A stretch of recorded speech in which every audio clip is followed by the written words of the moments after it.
नारायण नारायण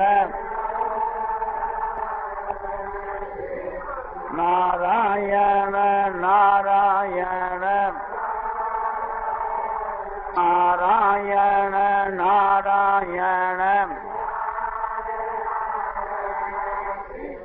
नारायण नारायण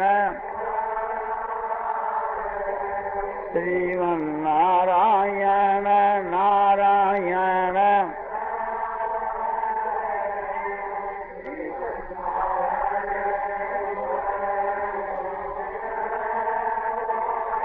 सियावर रामचंद्र की जय। मार मोट वंशी वार। प्रथम तो हम लोगों को ये विचार करना चाहिए कि हम लोग कहाँ से आए हैं और कौन हैं और हम लोगों का क्या कर्तव्य है और हम लोग क्या कर रहे हैं। शास्त्रों को देखने से ये मालूम होता है कि हम लोग सब जीव यानी प्राणी हैं और 84 लाख योनियों में भ्रमण करते करते 84 लाख योनियों में काल कर्म स्वभाव और गुण से घिरे हुए इस समय में भगवान की कृपा से मनुष्य के शरीर में आए हैं। और हमारा ये कर्तव्य है कि सारे दुखों का अत्यंत अभाव करके के जिससे बढ़कर और सुख और शांति नहीं है उसकी प्राप्ति के लिए हम लोगों को ये मनुष्य का शरीर मिला है। तुलसीदास जी कहते हैं आकर 4 लाख 84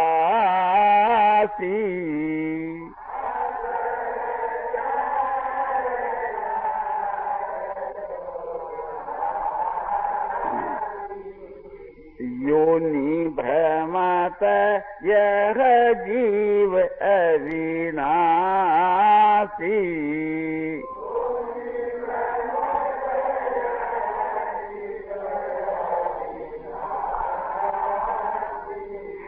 फिरत सदा माया कर प्रेरा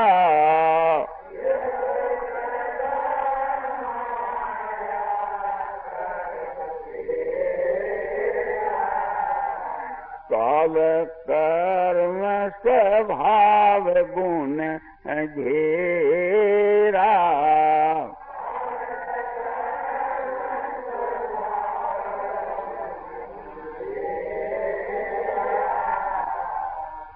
इसका अभिप्राय है 4 प्रकार की 84 लाख योनियां है। आकर माने 4 प्रकार की खैन 84 लाख जिसकी जातियां हैं। 4 प्रकार कौन से हैं कि अंडज उद्भिज स्वेदज जरायु। अंडज से जो पैदा होते हैं उसको अंडज कहते हैं। जैसे चींटी है और पक्षी है ये सब अंडज है। स्वेदज उसको कहते हैं कि जो पसीने से पैदा होते हैं जूं आदि। जेरज उसको कहते हैं कि जैसे मनुष्य और पशु ये झिल्ली के साथ माने जेर के साथ में जो पैदा होते हैं वो जेरज। और उद्भिज उसको कहते हैं कि जो मिट्टी से पैदा हुए जैसे वृक्ष जो है और जीव आदि है ये सब उद्भिज। प्रकार से 4 प्रकार की जातियों के वहाँ 84 लाख योनियां हैं। इन 84 लाख योनियों के बीच के वहाँ ये जीव जो है माया के द्वारा आपने प्रेरा हुआ आपने घूमता रहता है। फिर तो सदा माया कर प्रेरा। माया का प्रेरा हुआ सदा फिरता रहता है घूमता रहता है। फिर कहते हैं काल कर्म स्वभाव और गुण से घिरा हुआ। काल माने सतयुग त्रेता युग द्वापर युग कलयुग ये काल है। कर्म माने पाप कर्म पुण्य कर्म मिले हुए कर्म और गुण माने सतोगुण रजोगुण तमोगुण और स्वभाव माने इसकी प्रकृति। इन चारों से घिरा हुआ ये जीव 84 लाख योनियों के बीच के वहां भ्रमण करता फिरता है। आकर 4 लाख 84 और योनि भ्रमत यह जीव अविनाशी। और फिर तो सदा माया कर प्रेरा और काल कर्म स्वभाव गुण घेर। ये दशा देख करके भगवान को दया आ जाती है। तब भगवान इस 84 लाख योनियों से छुटाने के लिए इसको मनुष्य का शरीर देते। कबहू करी करूं नर देही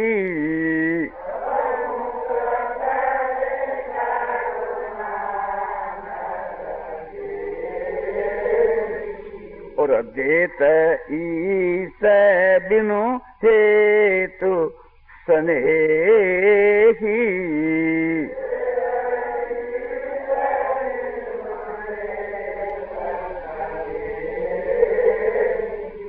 सब भूखे। इतना एक स्वारस्य है कि हाँ, इसको दुखी दे करके कभी भगवान जो है इस पर दया कर करके प्रेम करके और इसको मनुष्य का शरीर देते हैं। भगवान जो है कहते हैं कि हेतु रहित दया करने वाले, हेतु रहित प्रेम करने वाले ऐसे प्रभु की बड़ी भारी दया है जो हम लोगों को उन्होंने मनुष्य का शरीर दिया। और मनुष्य का शरीर देकर के समझो कि फिर इस भारतवर्ष के मां मनु जी ने कहा है कि इस भारतवर्ष से सारी पृथ्वी के लोग अध्यात्म विषय की शिक्षा लिया करते थे। कोई एक प्रकार से ये हमारा आर्यवर्त देश है। और उसके मां भी समझो कि सबसे बढ़ करके के ये जो अपना उत्तराखंड की भूमि और उसमें भी गंगा का किनारा, तो ये भगवान की बड़ी भारी हम लोगों के ऊपर दया हुई जो यहाँ पैदा करके यहाँ पहुंचा दिया। और उससे भी बढ़ करके ये और महत्व की चीज है कि उत्तम धर्म के माने जो सनातन जो धर्म है, जिसको हम वैदिक सनातन धर्म कहते हैं, वेदोक्त सनातन धर्म, उसमें हम लोग पैदा हुए। इससे भी और विशेष बात यह है कि इस कलयुग के बीच के मां पैदा हुए शीघ्र ही उद्धार हो सकता है। और इससे भी और ये विशेष बात है, ये होकर के भी समय समय के ऊपर समझो कि सत्संग मिलता रहता है। अब इससे बढ़कर के और भगवान की क्या दया होगी। इतनी दया होने पर यदि हम उस परमात्मा की प्राप्ति से वंचित रह जाएं तो हमारे समान समझो कोई मूर्ख नहीं, हमारे समान कोई समझो कि कोई अपने मूड नहीं, और क्या कहा जा सकता है। इसलिए मनुष्य का शरीर हमको मिला है और सारे दुखों का अत्यंत अभाव इस मनुष्य शरीर में हो सकता है। सारी दुनिया में आप देखिए, बड़े बड़े वकील है, बालेश्वर है, बड़े बुद्धिमान है, एमए पास, बीए पास, किंतु हम देखते हैं कि वे भी जब आकर दुख पड़ता है तो रोते हैं। जब इतने बुद्धिमान होकर के और वे अपने दुख से मुक्त नहीं हो सके तो फिर क्या किया। सब प्रकारों के दुख से मनुष्य मुक्त हो सकता है तो इस मनुष्य शरीर में हो सकता है। तो ऐसे मनुष्य शरीर को पाकर के हम लोगों को सारे दुखों से एकदम मुक्त होना चाहिए। सारे दुख कितने प्रकार के हैं? ये 3 प्रकार के दुख हैं, आदि देविक, आध्यात्मिक, आदि भौतिक। जो प्राणी है, भूत प्राणी, इनके द्वारा जो हमको दुख होता है, समझो सर्प से, सिंह से, बिच्छू से, बाघ से, मनुष्य से, पशुओं से, जानवरों से जो हमको दुख होता है वो आदि भौतिक दुख। और आदि देविक दुख क्या है कि जो देवताओं से हो, कि जैसे सूर्य देवता है तो उसे धूप पड़ती है, उससे दुख होता है। जैसे समझो कि हवा है वो जोर से चलती है, बेस्वाती चलती है तो दुख होता है। जैसे अग्नि है, कहीं हम जल जाते हैं तो दुख होता है। तो अग्नि ऐसो देवता, वायु देवता, सूर्य देवता, चंद्रमा देवता, अनेक देवता है, जल देवता, ऐसे इन देवताओं के द्वारा हमारे को जो दुख होता है वो आदि दैविक दुख है। वो है आध्यात्मिक दुख। आध्यात्मिक का 2 भेद है, आदि और व्याधि। शरीर में जो बीमारी हो जाती है, समझो कि कोई प्रकार की बीमारी, वो व्याधि है, वो आध्यात्मिक दुख है। और मानसिक जो दुख है वो भी ऐसा आध्यात्मिक दुख है। मन के भीतर के वहां काम, क्रोध, लोभ, मोह, अहंकार, राग, द्वेष, चिंता, भय, शोक, अनेक प्रकार के समझो कि आपने जो ये दुर्गुण भरे हैं और अनेक प्रकार के समझो कि बहुत से रोग भरे हुए हैं, मानसिक रोग, इनके द्वारा जो दुख होता है, ये सब प्रकार के दुख जो है कहेगी। तो इन सब प्रकार के दुखों से सर्वथा मुक्त हो जाना और इसके बदले में फिर परम शांति, परम आनंद की प्राप्ति हो जानी कि चाहे उसके शरीर को काट डालो किंतु वो आनंद के वहां मगन नहीं रहे। चाहे समझो कि उसके शरीर को आग में फूंक दो, समझो कि वो तो आग के बीच के वहां भी अपने आनंद के वहां मगन है। जैसे प्रहलाद को उठा करके हिरण्यकशिपु ने आग में डाल दिया, वो भी वहां आनंद के वहां मगन है। हिरण्यकशिपु कहता है बात क्या है? बोले आग जो है तो मुझको शीतल चंदन के समान प्रतीत होता है। तो कैसी वो एक अवस्था थी, आपने एकदम हर वक्त आनंद के वहां मगन है प्रहलाद जो है। तो इस प्रकार से थी एक आनंद के वहां हर वक्त शांति के वहां मगन रहना। परमात्मा का जो स्वरूप है वो आनंदमय है, वो विज्ञान घन है। उस परमात्मा के स्वरूप में जो तन्मय हो जाता है, फिर समझो कि भारी से भारी भी दुख उसको प्राप्त हुए तो वो कभी उसको विचलित नहीं होता। भगवान ने गीता की 6 अध्याय के 21, 22 और 23 के श्लोक में ये सब बात कही है। उसका ये अभिप्राय है कि सुखमा तंति कंग तद बुद्धि ग्राह्यम इंद्रियम वेति यतन सैवायम स्थित सरती तत्वता। कि कैसा वो परमात्मा का स्वरूप मन भगवान निर्गुण निराकार सच्चिदानंद घन ब्रह्म का जो स्वरूप बताया गया है वो कैसा है कि वो आनंदमय है। कैसा आनंद है कि अत्यंत आनंद, जिसकी सीमा नहीं, जिसका कभी अंत नहीं होवे, हर वक्त वो आनंद ही बना रहे। कि जैसे कोई एक प्रकार से थी, कोई बर्फ का जो ढेला सागर में डाल देवे तो वो बर्फ का ढेला क्या है कि जड़ ही जड़ है, जड़ का मैं घेर दिया उसको, तो वो तो एक जड़ चीज है। और भगवान है तो चिन्मय आनंदमय चीज है। तो आनंद के बीच के वहां ऐसा मगन हो जावे कि मन बुद्धि इंद्रियां रोम रोम सब एकदम आनंद से भर जावे और वह सब सदा के वास्ते आनंद से भरा रहे। उसके शरीर को काट भी डाले तो आनंद की कमी नहीं होने पावे। ऐसा जो सुख है उस परमात्मा के विषय में, तो कैसा वो सुख है कि सुखमा तंति कंग तद और बुद्धि ग्राह्यमत इंद्रियम, जहाँ इंद्रियां की पहुंच नहीं, इंद्रियां वहां नहीं पहुंच सकती, तो बुद्धि ग्राह्यम शुद्ध हुई सूक्ष्म हुई बुद्धि के द्वारा उस परमात्मा के स्वरूप का अनुभव होता है। ये अतरण सही तत्व है। जिस समय के बीच के उस परमात्मा के स्वरूप का अनुभव करता है फिर उससे कभी विचलित नहीं होता। वो कभी उस आनंद से उस परमात्मा के स्वरूप में जब मगन हो जाता है तो उससे फिर समझो कि हजारों लाखों इंद्र हो करके चले जावे, ब्रह्मा हो करके चले जावे, किंतु वो तो उसी आनंद के मन डूबे हुआ रहता है। ऐसा वो आनंद। और कैसा वो आनंद है, ये जो सारा ब्रह्मांड है उस परमात्मा के किसी एक अंश में है। जैसे समुद्र में कोई बुदबुदा हो तो उस परमात्मा को जो प्राप्त हो जाता है वो सागर के समान आनंद को प्राप्त होता है। और सारी दुनिया मिलकर के जो सुख भोग रही है वो एक बुदबुदे के समान सुख को भोग रही है। तो भी एक नकली सुख है, वो असली है, क्योंकि ये कायम नहीं रहता, नाश हो जाता है। असली सुख का प्रतिबिंब मात्र है और वो असली सुख है। जिस काल में उसको अनुभव कर लेता है परमात्मा को, फिर सदा के वास्ते उस आनंद के मां मुग्ध हो जाता है।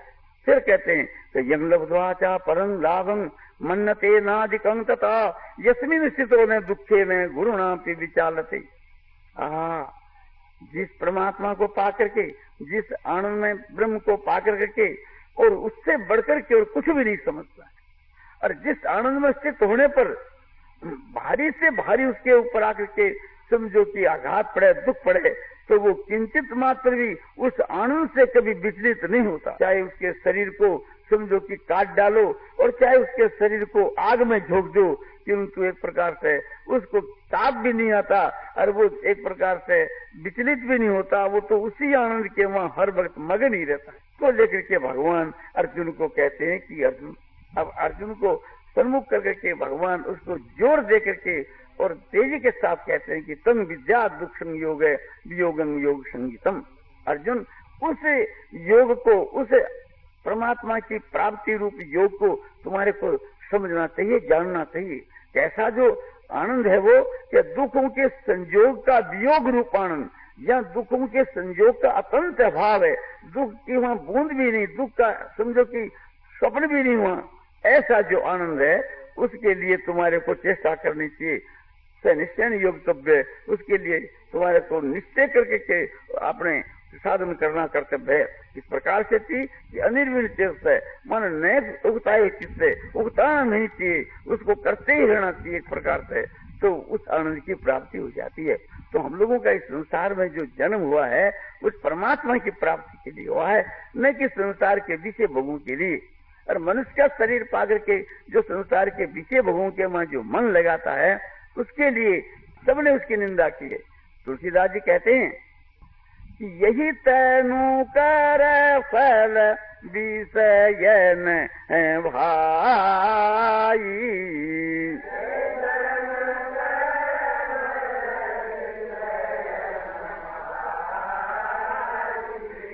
स्वर्ग हूँ स्वल्प अंत दुख दाई।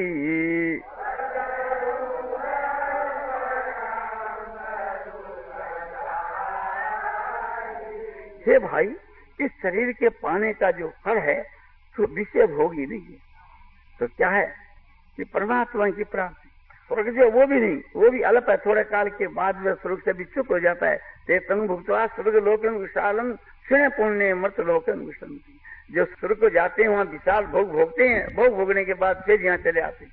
तो वास्ते इसलिए वो स्वर्ग के लिए भी मनुष्य का शरीर नहीं है। बोले मनुष्य का शरीर पाकर के जो विषय भोगों में मन लगाता है तो उसकी एक प्रकार से निंदा किए तुलसीदास जी कहते हैं कि नरतनु पाए विषय मन देगी,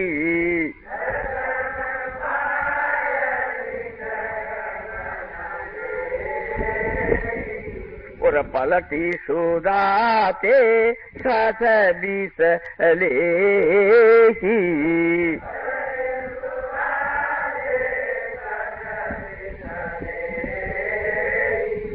मनुष्य के शरीर को पाकर के जो विषयों के वहां भोगों के वहां मन देता है, समझो संसार के जो विषय भोग है, शब्द सप्रस रूप रस गंध, इनके वहां मन लगाता है, वह मूर्ख अमृत के बदले के वहां और विष का पान करता है, विष को लेता है। अमृत क्या है कि परमात्मा, और विष क्या है कि संसार के विषय भोग, तो वो महामूर्ख है। तुलसीदास जी कहते हैं, गीता में भी बताया है यह ये संस्पर्श होगा दुख योनैवते आदंतवंत कौन्ते न ते सूरमते बुध। ये भगवान ने गीता की 5वें अध्याय के 22 के श्लोक में बताया। इसका अभिप्राय यह है ये संस्पर्श होगा इंद्रियां और विषय, माने अपनी जो इंद्रियां हैं और संसार के जो विषय भोग हैं, इन दोनों का जो संयोग होता है। जैसे समझो कोई चीज हम भोजन है तो जीवा से खाते हैं, कोई किसी को स्पर्श करते हैं, तो ये इस प्रकार का जो संसार का जो विषय भोग है, सभी एक प्रकार से बढ़िया बढ़िया चीजों का सेवन करना, बढ़िया बढ़िया चीज पहननी, बढ़िया स्त्रियों के साथ में विलास करना, और समझो कि इत्र वगैरह सूंघना, और कानों से हारमोनिया फोनोग्राफ की बातें से सुनना, और नासिका से सुगंध लेना, इस प्रकार के ये जो हमारे शरीर के जो जितने भोग हैं, इनके लिए कहते हैं कि ये संसार के विषय भोग है। तो कहते हैं कि इंद्रियां और विषयों का संग जो है, उससे उत्पन्न हुआ जो सुख है, उसको कहते हैं भोग। तो कैसे भोग हैं कि अंत के मां दुख के देने वाले हैं, अंत में दुख के देने वाले हैं, और ये कहते हैं कि होते जाते रहते हैं, क्षणिक है, नाशवान है।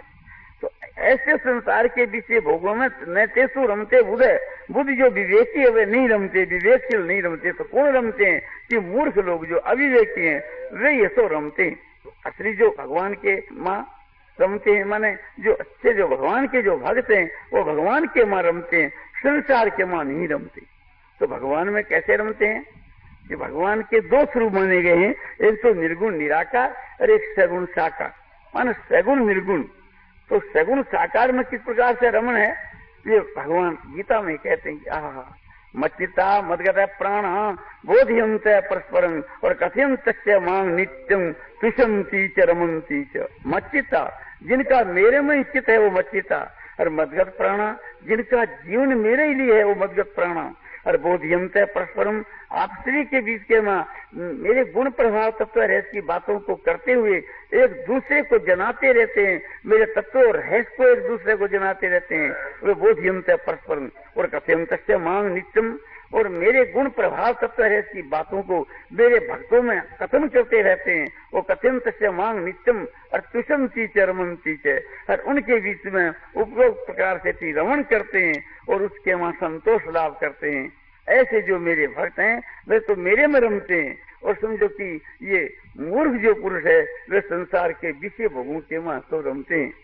नेत्रों के द्वारा भगवान का दर्शन करना, ये नेत्रों के द्वारा भगवान में रमण है, और मन से भगवान का ध्यान करना, ये मन से भगवान में रमण है। और मन से भगवान की समझो कि मूर्ति यानी भगवान के स्वरूप को सन्मुख देख करके हर मन ही मन से भगवान के चरणों में नमस्कार करते हैं, और भगवान हमारे को उठाकर हृदय के लगाते हैं। जैसे भरत जी महाराज को उठा करके श्री रामचंद्र जी ने अपने हृदय के लगाया, इस तरह से भगवान हमारे को हृदय लगाते हैं। आहा, वो हृदय से रमन है, और वो चरणों को स्पर्श करना हाथों से रमन है, और भगवान की वो माधुरी मूर्ति और उसका वचन भी मधुर कानों से सुनना, ये कानों के द्वारा रमन है। और उसमें सुगंध जो अलौकिक आती है वो एक प्रकार से नासिका के द्वारा रमन है।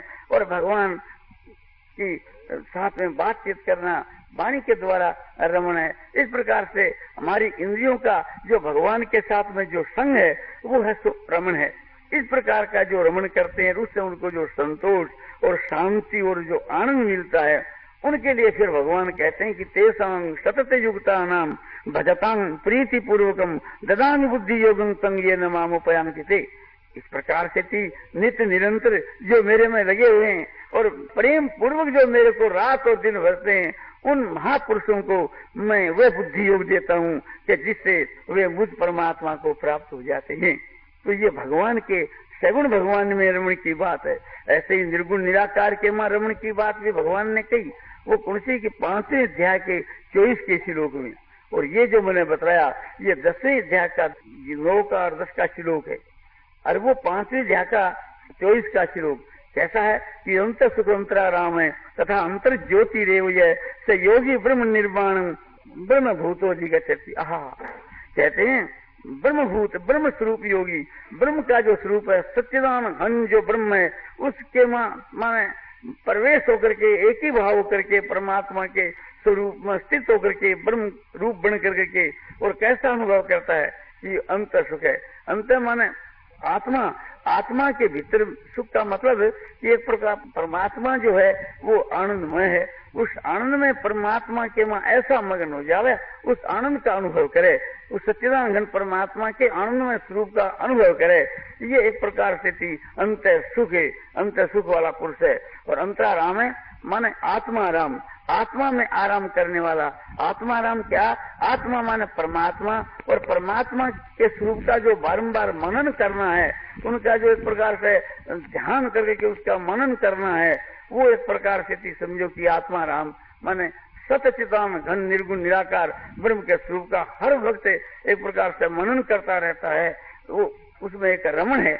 ये आत्मा राम, ये ब्रह्म के मां रमण है। वो सगुण साकार परमात्मा के साथ में रमण था, और ये निर्गुण निराकार ब्रह्म के साथ के मां रमण है। उस परमात्मा का बारंबार अनुभव करता है कि परमात्मा का कैसा स्वरूप है कि आनंदमय है, वो कैसा आनंद है कि अपार आनंद है, और कैसा आनंद है कि नित्य आनंद है, सत्य आनंद है, पूर्ण आनंद है, बोध स्वरूप आनंद है, ज्ञान स्वरूप आनंद है, ध्रुव आनंद है।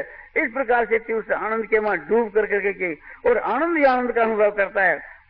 बाहर भीतर नीचे ऊपर सब जगह मानो आनंद ही परिपूर्ण हो रहा है। अपना जो मन है, बुद्धि है, इंद्रियां है, शरीर है, और समझो अणु अणु है, और परमाणु परमाणु है, और रोम रोम के भीतर के बीच के मां ऐसी प्रतीति होती है कि नीचे ऊपर बाहर भीतर एक विज्ञानानघन परमात्मा, आनंद में परमात्मा एकदम प्रत्यक्ष परिपूर्ण हो रहे हैं। इस प्रकार से परमात्मा के स्वरूप को अनुभव कर करके और उसी के मां हर वक्त रमण करता है। मन उनका मनन करना ही रमण है। वो आत्मा राम है। और अंत ज्योति, अरे वो आनंद है, वो चेतन है, जड़ आनंद नहीं। संसारिक जो आनंद है वो जड़ है। जड़ का है कि जड़ जो है वो नाश, उसका विनाश हो जाता है, वो ठहरता नहीं। और चेतन है, वो सत्य है, वो सदा कायम रहता है, और उसकी सीमा नहीं है। असली आनंद की सीमा नहीं है, और उस आनंद को अपने आप का ज्ञान है, इस वास्ते वो चेतन आनंद है। उस चिन्मय आनंद स्वरूप के बीच के वहां वो मगन हो जाता है। सदा दिवाली संत के आंसू पहरानंद, उस अवस्था में वो प्राप्त करता है। तो ये दो प्रकार का आपको रमण बताया।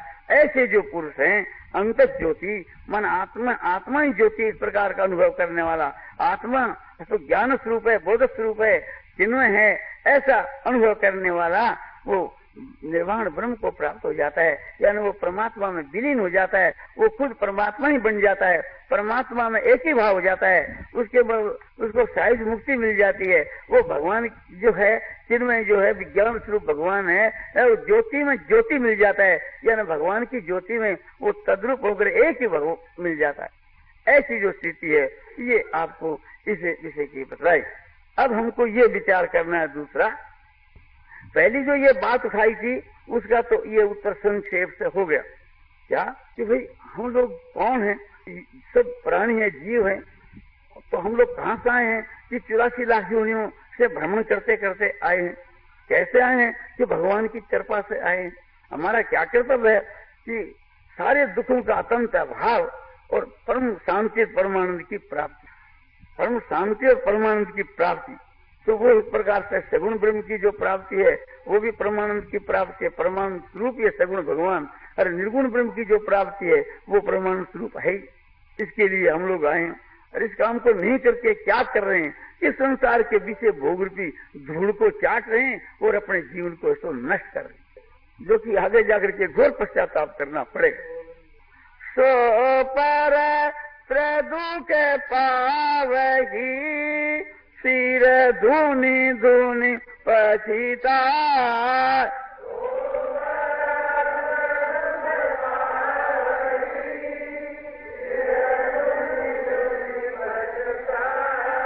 काल ही कर्महि ईश्वर ही मिथ्या दोष लगाय।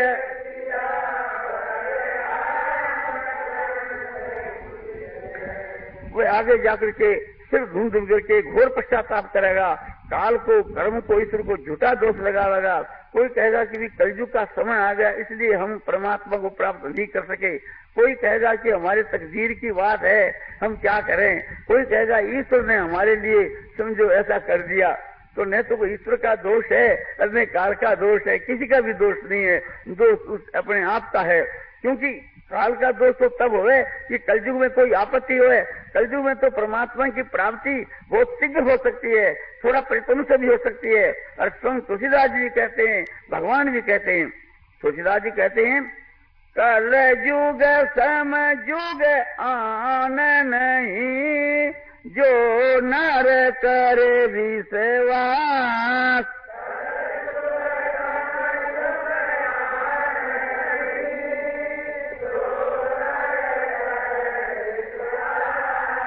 गाये राम गुण गण विमल, भवतर विनय प्रयास सियावर।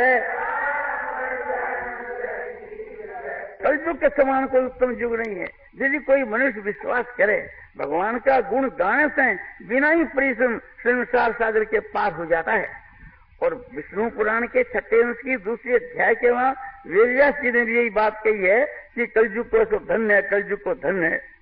तो ऋषियों ने पूछा, महाराज कलयुग को आप धन्यवाद कैसे दिया? बोले कलयुग सबसे श्रेष्ठ है। कैसे श्रेष्ठ है? तो उन्होंने बताया कि देखो कि सतयुग के वहाँ ध्यान करने से मुक्ति मिलती थी, परमात्मा की प्राप्ति होती थी।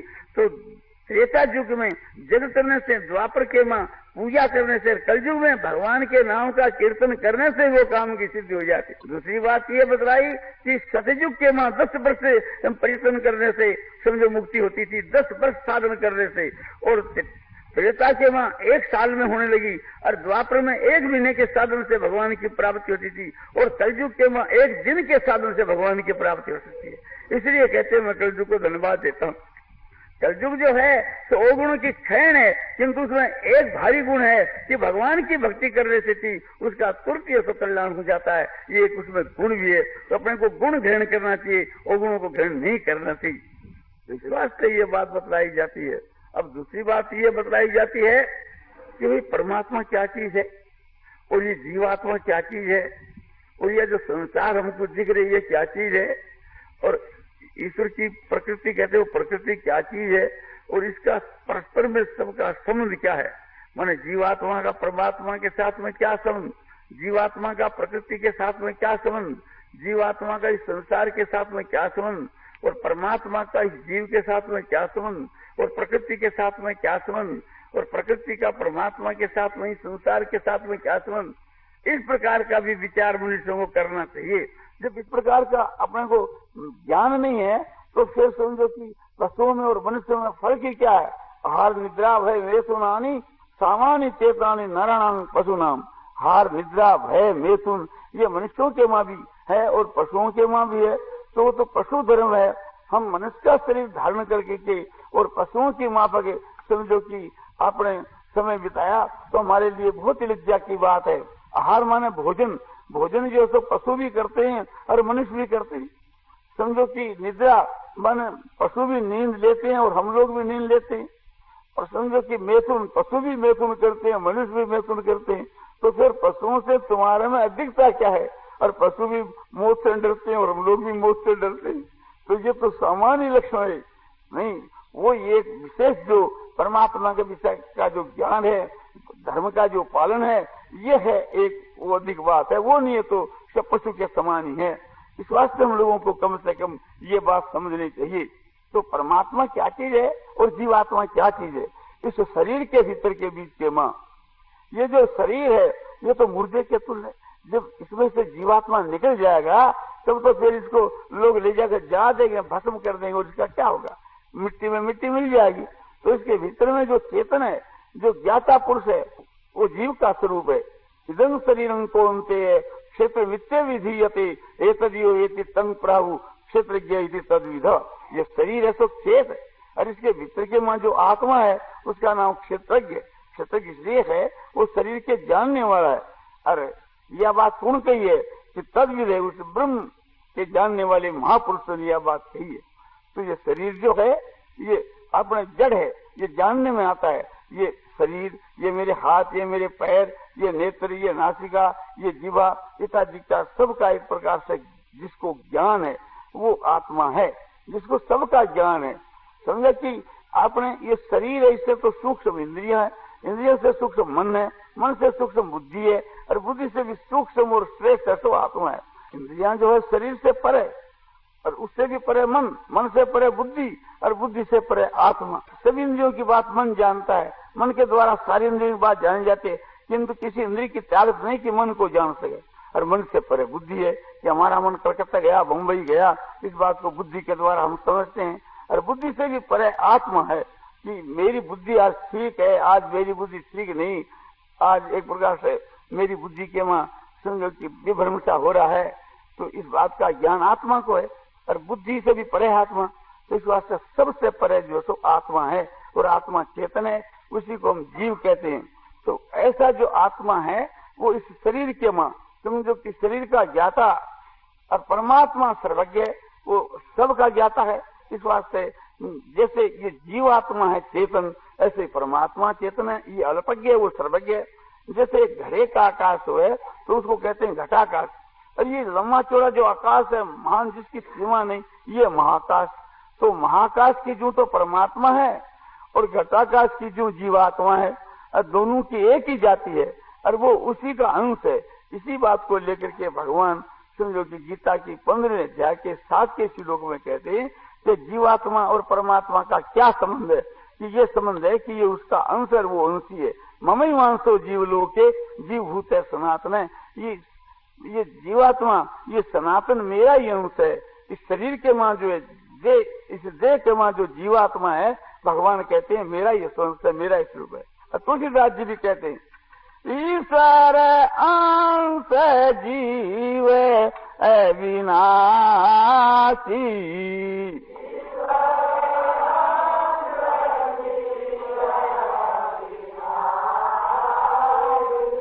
और चेतन अमल सहज सुखरासी।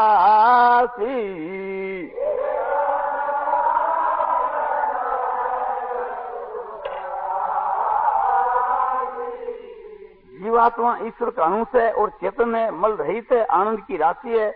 ऐसा ही परमात्मा का स्वरूप है। ये जीवात्मा अल्पज्ञ है, वो सर्वज्ञ है, ये व्यष्टि है, वो समष्टि है, ये एक प्रकार एक देशी है, वो सर्वदेशी है। तो इस प्रकार से समझो कि समझना चाहिए जीवात्मा और परमात्मा के स्वरूप को। और वास्तव के मां परमात्मा को प्राप्त करना चाहिए। इस संसार के बीच भोगों के बीच के मां समझो कि विचरण करके अपने समय को क्यों नष्ट करना चाहिए।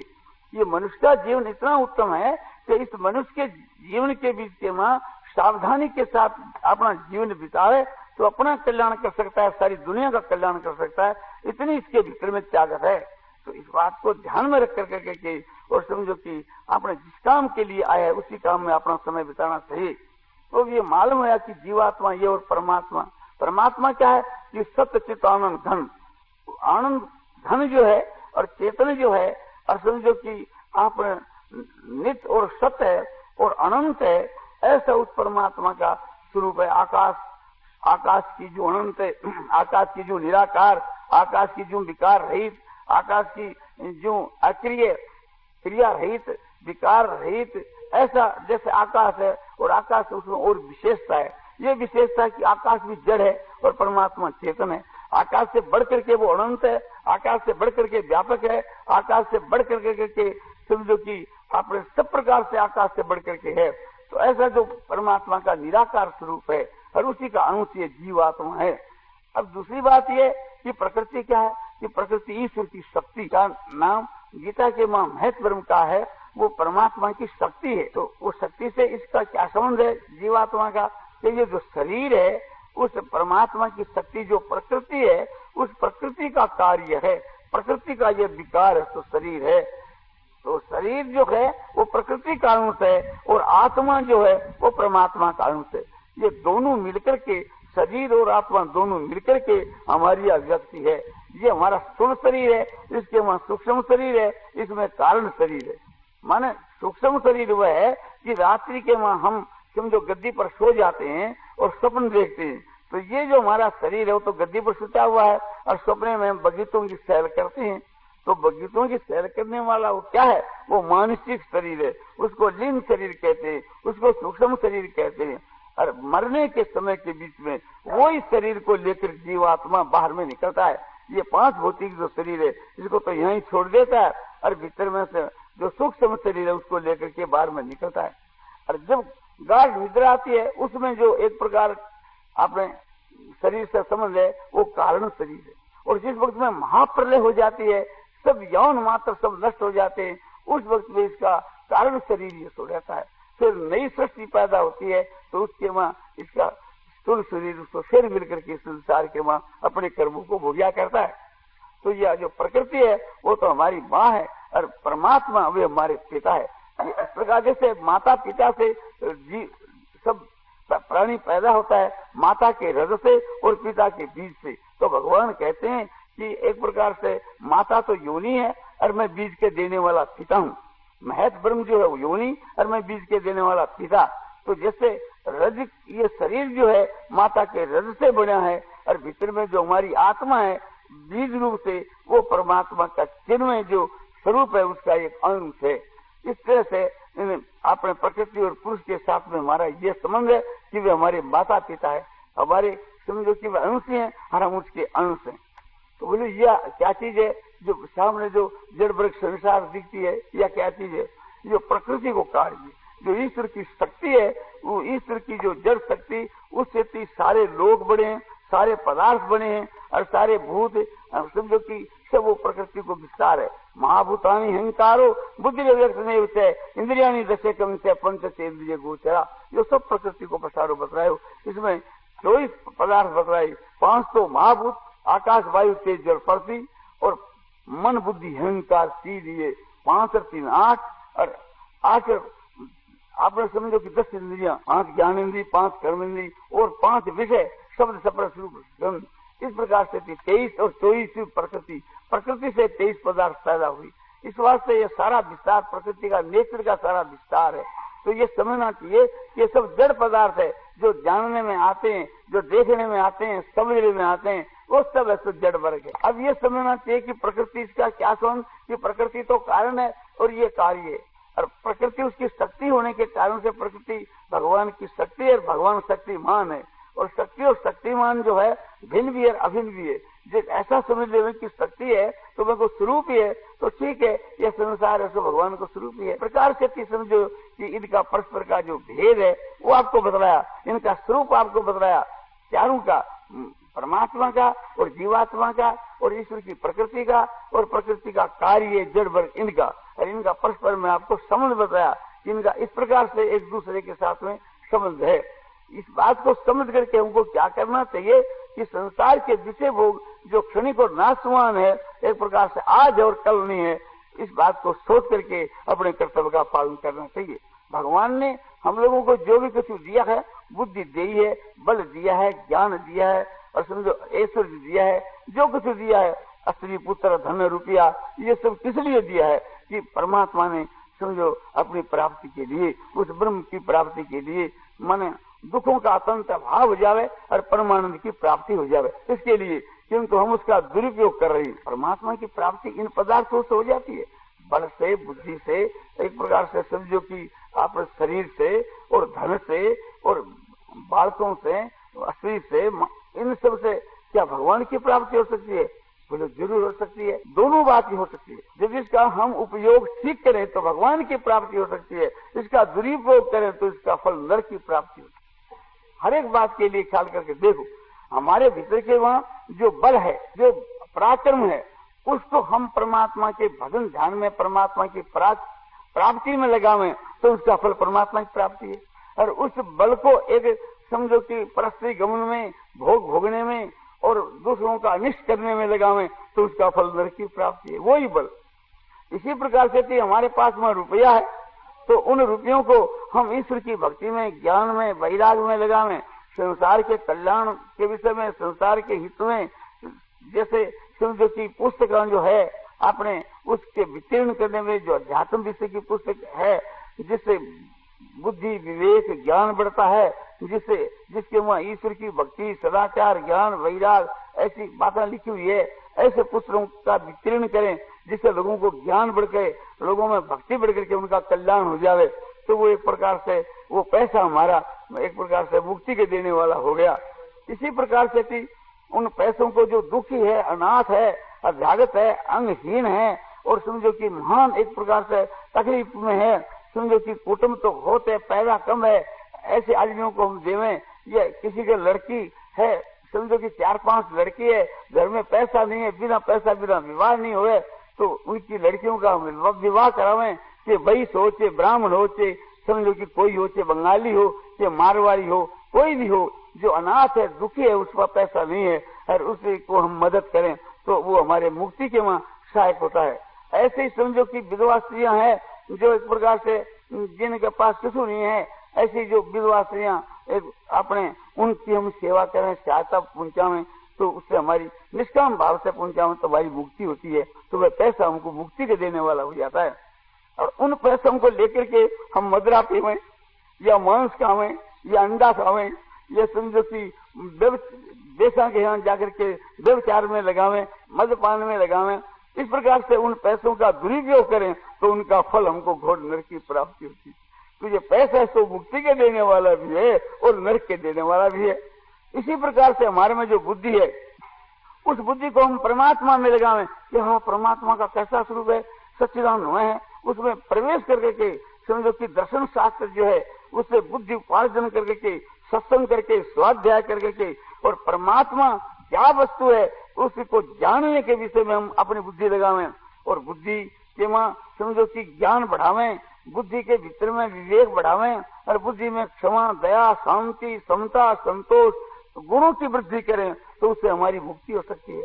और उसी बुद्धि को हम एक प्रकार से अपने साइंस में, वर्तमान साइंस में लगावें और वर्तमान साइंस से लगा करके भी ऐसा अनुभव बनाओ जैसे एक साथ लाख आदमी मर जा, ऐसा तो एक प्रकार से इसमें बुद्धि लगाओ जिससे समझो देश का देश नष्ट हो जाए। उस प्रकार की बुद्धि लगाकर उसका प्रयोग उस काम में करें तो समझो हम घोर नरक में जाऊं। इसीलिए ऋषि लोग सब जानते थे किंतु वे इसका प्रयोग नहीं करते थे। वह समझते थे कि तो राक्षसी विद्या है, ये तो बहुत नीचे दर्जे की चीज है, इसलिए वे इससे अलग रहा करते थे। इसी प्रकार से हमारा जो मन है, हमारा मन एक तो हम भगवान में लगावें, भगवान का ध्यान करें तो भगवान के ध्यान करने से भगवान की प्राप्ति हो। और हम एक प्रकार से मन से आपने कोई स्त्री का ध्यान करें तो हम नरक में जाते हैं। तो इस वास्ते यही मन नरक में ले जाने वाला है, यही मुक्ति के देने वाला है। ये सारी चीजें हमारी स्त्री है, उनको हम ये शिक्षा देवें कि भजन ध्यान करना चाहिए, भक्ति करनी चाहिए, इस प्रकार की शिक्षा देवें तो वो स्त्री का भी कल्याण होता है और उससे हमको भी मदद मिलती है क्योंकि हमने उसको समझा करके, सिखा करके उस मार्ग में लगाया। ऐसे हमारा जो पुत्र है वो हमारा हुक्म मानता है, भजन ध्यान करता है, सत्कर्म करता है। पुत्र जो सुपात्र होता है तो माता पिता का उद्धार कर देता है और कुपात्र होता है तो नरकों में पहुंचा देता है। तो वही पुत्र नरक में पहुंचा देता है और वही स्वर्ग में पहुंचा देता है। और वही हमारी स्त्री जब व्यभिचारिणी हो जावे तो वो खुद नरक में जाए और हमारे को भी नरक में घसीट करके ले जाए। तो जो सभी पदार्थ जो है तो समझो कि मुक्ति के देने वाले हैं और सभी पदार्थ जो है तो नरक के देने वाले। इसलिए हम लोगों को जो भगवान ने पदार्थ दिए हैं वो उत्तम काम के मन लगाने चाहिए और खराब काम के मन नहीं लगाने चाहिए।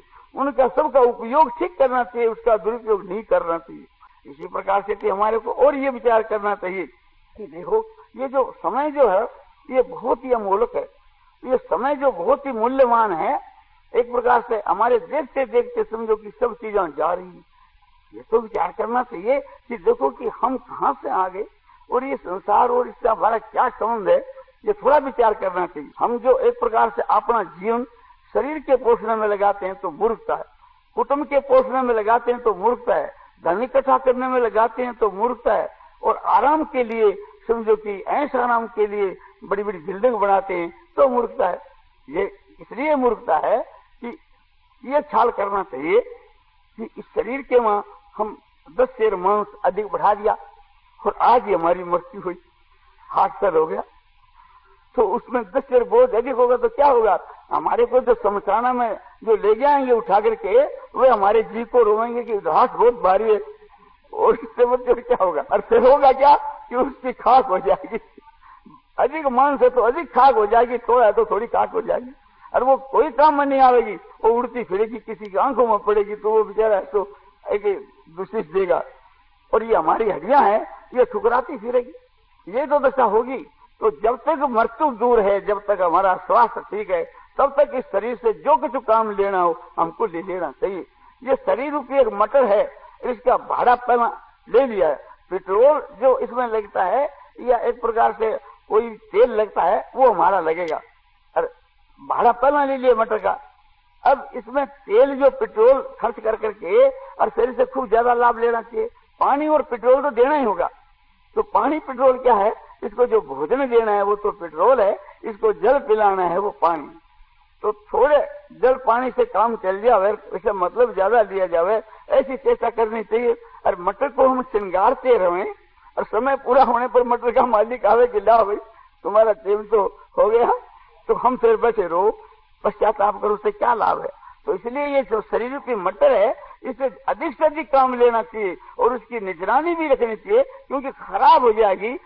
पुर्जे बनाने का काम हमारा है, वो हमको ही पैसा लगेगा, तो इसका पुर्जा भी खराब नहीं हुए और समझो कि ये मटर जो है तो कायम रहे और टाइम तक खूब हमारे को काम देती रहे, ऐसी हमको चेष्टा करनी चाहिए। ये नहीं कि मटर को एक मकान में बंद करके धर दिया या इसको श्रृंगार करते रहे, तो न तो श्रृंगार से फायदा है और न चलाने में फायदा है। तो इसको खूब चलाना चाहिए, लाभ उठाना चाहिए। दूसरी बात यह है कि धन की रुपया जो है एक प्रकार से थी, आज हम मर गए और हमारे पास लाखों रुपये रहे तो उसमें हमारा पाई का भी सिर नहीं है। जैसे हमारे पिता में चले गए, उनके साथ में रुपये क्या 5 पैसे भी नहीं गए, अब उनके वास्ते कोई उपाय भी नहीं है। तो हम यहाँ से जब चले जाएंगे तो इस तरह के बीच में जो रुपया पैसा है, शरीर है, उससे कोई भी हमारा संबंध नहीं रहेगा, न कुटुंब से ही संबंध रहेगा। कुटुंब हमारा पूर्व में कोई कुटुंब था, हमको ज्ञान भी नहीं है, छोड़कर आए हैं कुटुंब को, और यहाँ जाकर के दूसरी जगह कहीं कुटुंब करेंगे, फिर तीसरी जगह जाकर करेंगे, यहाँ तक करके मान बढ़ाई, उसका भी कोई मूल्य नहीं। थोड़ी गंभीरता से विचार करके देखो। जैसे मेरा नाम जयदियाल है और मैं समझो कि मर करके किसी एक ब्राह्मण के घर में जन्म ले लिया और वहां मेरा नाम हो गया प्रभुदयाल। फिर ये पुस्तक पढ़ी बोले भी है कि इस तरह से जयदयाल गोविंद का रहा था और गीता प्रेस का काम करता था, ऐसे ऐसे करता था। फिर मैं उस समय में ब्राह्मण के रूप में हूँ, तो ब्राह्मण के रूप में जो मैं हूँ, मुझको वो उस आपने जयदयाल की प्रशंसा अच्छी नहीं लगती। मैं कहता क्या है वो, एक प्रकार से मूर्ख था, बढ़िया था, कुछ नहीं, एक प्रकार मैं ही कह रहा हूँ। तो मैंने तो ज्ञान नहीं है कि वो जयदयाल मैं ही था। तो उससे सोचेगा कितना पैसा बनता, हमारे को क्या लाभ हुआ। इसी प्रकार से थी वर्तमान के बीच के माँ भी आप ख्याल करके देखो, एक आदमी जयदयाल की निंदा करता है, एक आदमी जयदयाल की प्रशंसा करता है। एक तो कहता है कि भी जयदयाल बड़ा ज्ञानी है, बड़ा महात्मा है, योगी है, बहुत ऊंचे दर्जे का है। दूसरा कहता है नहीं जी, वो तो एक दुकानदारी है, पाखंडी है, एक उसे मान बढ़ाई के सब करता है और कुछ नहीं है। दूसरा ऐसा कहता है। अब ये विचार करना चाहिए, एक आदमी निंदा करी हमारी, वो तो हमारे को बुरी मालूम दी, और एक आदमी स्तुति करी, हम फूल गए। परंतु ये तो हमारे को थोड़ा ध्यान देना चाहिए कि निंदा स्तुति किसकी हो रही, कि निंदा स्तुति जयदयाल की हो रही। तो ये तो थोड़ा ध्यान दो कि मैं जयदयाल हूँ क्या। मैं जब पैदा हुआ था उस वक्त में मेरा जयदयाल नाम नहीं था। घर वाले कहते थे कि जीगला जाया, कोई बोला कि बेटा जाए, उसके बाद में 5 दिन के बाद इसका नाम जयदयाल करा लिया। आज इसका नाम जयदयाल नहीं होगा, मारियाल होता तो मैं मारियाल की निंदा से तो नाराज, मारियाल की प्रशंसा से खुश। तो इसकी तो इतनी बुनियाद है। तो ये सब बातों ने सोच करके ईश्वर ने आपने बुद्धि दी है, विवेक दिया है, तो उससे थोड़ा ज्ञान प्राप्त करना चाहिए, समझना चाहिए ये प्रकार से कि ये निंदा स्तुति किसकी हो रही है। मैं तो देह के भीतर में जो आत्मा है वो मेरा स्वरूप है, ले तो ये शरीर में हूँ और मैं नाम में हूँ। कोई मान आकर करे तो शरीर का करे, कोई पुष्प चढ़ावे, कोई पूजा करे तो शरीर की करे, और अपमान करे, कोई समझो कि इसका तिरस्कार करे तो शरीर का करे। तो ये तो सोचना चाहिए कि ये शरीर क्या मैं हूँ, नहीं शरीर भी मैं नहीं। प्रत्यक्ष में देखो कि किसी कारण से हमारा हाथ कट जावे, कोई रेल के चक्के के नीचे आकर के, या पैर कट जावे और हम जीते रह जाए, हमसे सलाह करते हुए तुम्हारा हाथ कट गया, पैर कट गया, इसको क्या करें, इसको जलावें या गाड़ दें। हम कहते तुम्हारी मौज हो सको, हमारा कोई संबंध। वो जो हाथ है पैर है, जब तक इसके जुड़ा हुआ था तब तो मैं बना बैठा था कि मैं हूँ, और मेरे देखता हूँ एक प्रकार से उसमें से अपनी मैं निकल गई। तो जैसा वो हाथ और कटा हुआ है ऐसा ही जुड़ा हुआ है, एक ही जाति की चीज है, वो एक नमूना है, उसी जाति का यह शरीर है। जैसे हाथ कटने के बाद ये बात प्रत्यक्ष मालूम हो जाती है कि हाथ में नहीं, पैर में नहीं, इसी प्रकार से ये शरीर में नहीं। तो शरीर यदि आत्मा होवे तो एक प्रकार से कि अपने हमारे साथ नहीं जाए, हम मर करके जाते हैं तो शरीर तो यहीं रह जाता है। तो ये विचार करने से मालूम होता है कि शरीर में नहीं हूँ, नाम में नहीं हूँ, ये नाम मेरा नाम नहीं है, ये शरीर मेरा शरीर नहीं है।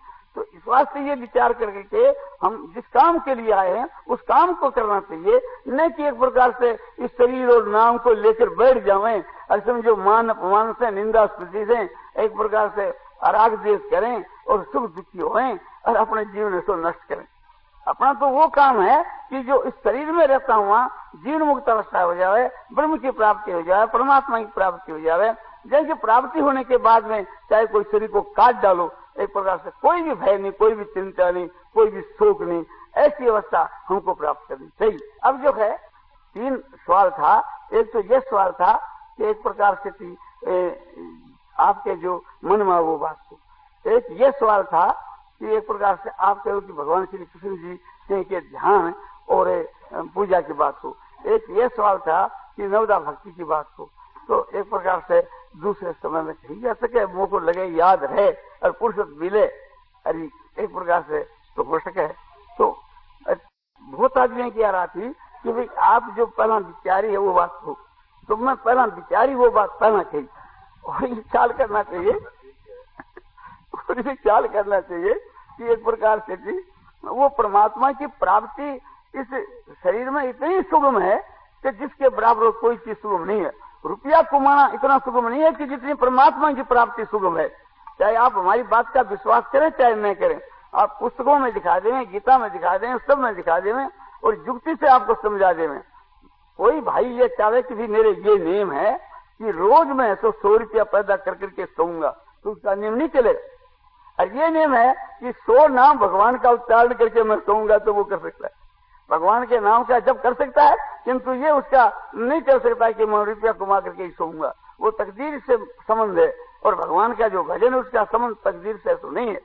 दूसरी बात आपको ये ख्याल करनी चाहिए, बहुत ही एक ख्याल करके कि स्वयं भगवान कहते हैं, यदि आप कहो कि भाई मैं मूर्ख हूँ, तो एक प्रकार से बिना ज्ञान के बिना मुक्ति नहीं होती, विषय ज्ञान न मुक्ति, तो मुझको कैसे परमात्मा की प्राप्ति होती है? कि कितने तुम मूर्ख हो, तुम्हारे को परमात्मा की प्राप्ति हो सकती है।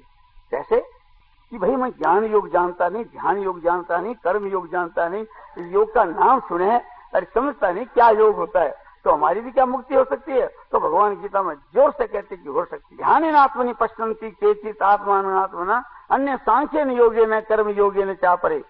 कितने आदमी ध्यान के द्वारा उस परमात्मा का अनुभव करते हैं, कितने आदमी ध्यान के द्वारा उस परमात्मा के स्वरूप का अपने हृदय के अनुभव करते हैं, बुद्धि से अनुभव करते हैं, और कितने ज्ञान योग के द्वारा और कितने अपने कर्म योग के द्वारा, माने निष्काम कर्म के द्वारा उस परमात्मा के स्वरूप का साक्षात्कार करते। और दूसरे जो ने ज्ञान योग जानते, न ध्यान योग जानते, न कर्म योग जानते, उनके लिए अन्य त्वेव जानन्ते श्रुत्वा ने उपासते ते भी चाति तरंगते मृत्युम श्रुति परायण। वे भी जानने वाले जो महात्मा पुरुष है उनके पास में जाकर के और उनकी बातों को सुन करके और उनके बतलाए हुए मार्ग के अनुसार जो चलते हैं, ऐसे जो सुनने के परायण जो पुरुष है वे भी संसार सागर को तर जाते हैं। तो बोले जी पापी हो तो बोले कितना ही पापी हो, अति चेष्टु दुराचारो भजते माम अनन्य भाग साधु रेव समन्तव्य समझ व्यवस्थित। तो इससे अतिशय दुराचारी पापाचारी पुरुष भी भगवान कहते हैं जो मुझको अनन्य भाव से भरता है उसको साधु ही समझना चाहिए और वो अच्छे प्रकार से मेरे को जानने वाला है। इसके प्रभाव से क्षिप्रम होती धर्मात्मा सब शांति नहीं गति है तो पापात्मा, किंतु वो जल्दी धर्मात्मा बन जाएगा, उसके वास्ते कोई विलम्ब का काम नहीं। ये स्वयं भगवान कहते हैं और वो परम शांति को प्राप्त हो जाएगा। दूसरी बात यह है कि हम यदि एक प्रकार से थी अपने मूर्ख से मूर्ख है तो भगवान कहते हैं मैं बुद्धि देऊंगा, माने तेसांग सतत युक्तानांग भक्तांग प्रीति पूर्वक ददामी बुद्धि योगम तंग ये नमाम उपयांग। जो प्रीति पूर्वक जो मुझको भजते हैं उनको मैं वह बुद्धि योग देता हूँ तो जिससे वे मुझको प्राप्त हो जाते हैं। ये 10 विद्या का 10 का श्लोक है। तो इस प्रकार से थी गीता के बीच के वहां भगवान ने खूब आश्वासन दिया है। पापी से पापी की मुक्ति हो सकती है, मूर्ख से मूर्ख की मुक्ति हो सकती है, और जिसकी मृत्यु निकट प्राप्त हो गई उसकी भी मुक्ति एक क्षण में हो सकती है। अंत काले से माम एव श्रवण मुक्तवा कलेवरम ये प्रयाति से मद भावं याति नाश संशय। अंत काल के मां मरने के समय के बीच में जो मेरा श्रवण करता हुआ, मेरा ध्यान करता हुआ शरीर को त्याग करके जाता है वो मेरे भाव को प्राप्त होता है, इसमें कोई शंका की बात नहीं है। तो इसलिए हम लोगों की मुक्ति होने के वहां कोई शंका नहीं है।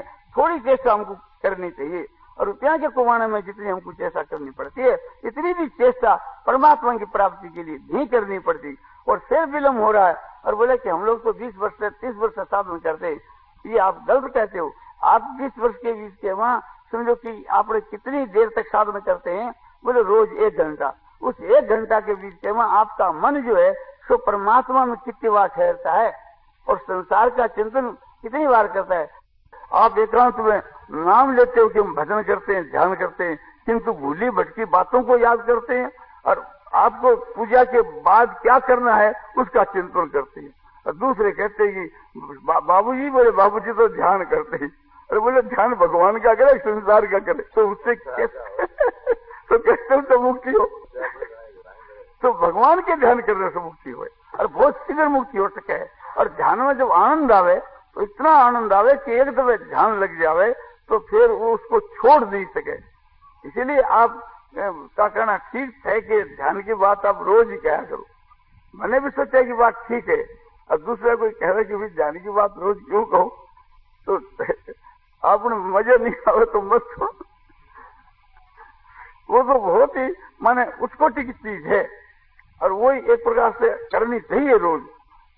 और भगवान की कितनी दया है, कितनी दया है, ईश्वर की बड़ी भारी दया, महात्माओं की बड़ी भारी दया, उसकी तो कोई सीमा ही नहीं। ईश्वर ने सब प्रकार की सुविधा हमारे को दी। समझो कि आपने सब चीज की सुविधा हमको ईश्वर ने दी और एक प्रकार से बुद्धि दिया, विवेक दिया, ज्ञान दिया और ये सब देकर के समय समय पर भगवान की यादगिरी आती है ईश्वर की कृपा से ही। समय समय के ऊपर समझो कि हमारे धर्म का ज्ञान होता है तो ईश्वर की कृपा से ही होता है। और ये सब चीजें आप देखो, उत्तम देश, उत्तम काल, उत्तम जाति, उत्तम योनि, उत्तम धर्म, इनके मां हमारा जन्म हुआ और क्या बाकी रहा। ऐसे होकर के भी परमात्मा की प्राप्ति नहीं हुए तो हमारे लिए लज्जा की बात है, शोक की बात है, दुख की बात है। नारायण नारायण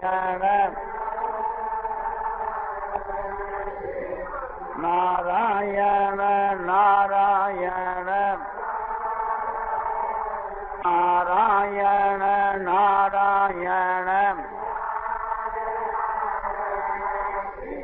नारायण नारायण श्रीमन्नारायण नारायण